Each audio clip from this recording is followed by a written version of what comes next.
অনেক বীজ আছে এই গাছটাতে, প্রচুর পরিমাণে বীজ আছে ডাঁটা শাকের। তো অনেক বড় হয়েছে, কত বড় ডাঁটা শাকের গাছ। তো এইদিকে আমার মুখটা দেখা যাবে না কারণ সূর্যের আলো এদিকে পড়ছে।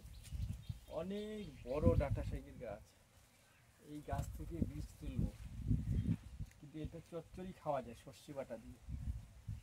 কেমন হয়েছে গাছটা, তো এটা আমি এখন ছোট ছোট করে কাটবো, আর কাটার পর আমি দেখাচ্ছি এর বীজ বের করবো এখান থেকে। তো বাঁশ একটা গাছ থেকে অনেক গাছ হয়েছে। সবচেয়ে বড় কথা, এই ডাঁটা শাকের গাছটার বয়স হচ্ছে 1 বছর। 1 বছর ধরে এই গাছটা আছে, মরেনি।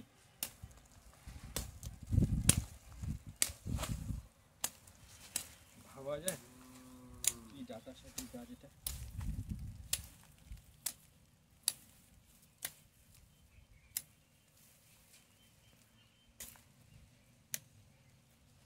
এটা একটা আসলো চুই ঝাল যেমন হয় সেরকম হবে, এটা চুই ঝালের মতো। চুই ঝালের নাম কি শুনেছেন? এই ডাঁটা শাকটা চুই ঝালের মতো।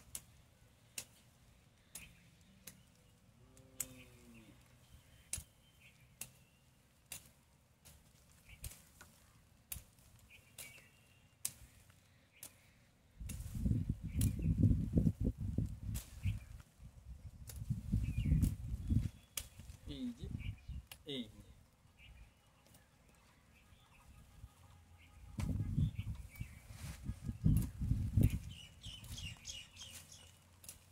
প্রচুর বীজ বেরোবে এখান থেকে।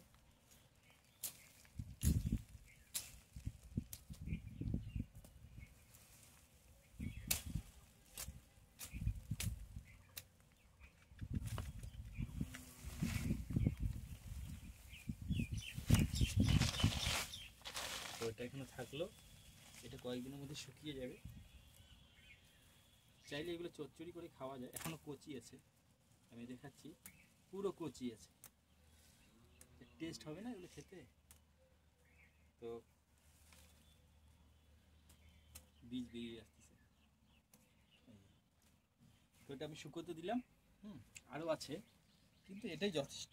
এবার একটা লাল শাকের গাছ আছে, সেটা দেখাবো। এই যে এখানে এটা লাল শাক,